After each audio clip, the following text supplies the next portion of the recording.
এই হাত দিস না কিন্তু ভেঙে যাবে। এই দাঁড়া তো, পতাকাটা বেঁকে গেছে, আগে ঠিক করে নি।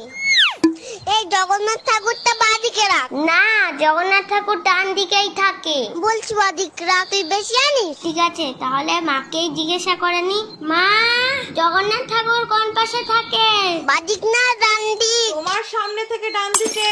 দেখলি তো কি বললাম। শোন না ভাই, তুই এই বাজনাটা বাজা, আমি রথটা টানি। না, তুই এই বাসনাটা বাজা, আমি আগে টানবো। বলছি তো আগে আমি টানবো, দে আগে আমায়। তুই সস্তা, আমি আগে টানবো। আমি সবটা সাজিয়েছি তাই আমি আগে টানবো। না, তুই সর, আমি আগে রথ টানবো। না, আগে আমি টানবো। এই যা, রথটা ভেঙে গেল। দিদি দিদি, তুই কাঁদিস না, আমি তো রথটা ঠিক করে দিচ্ছি, প্লিজ কাঁদিস না।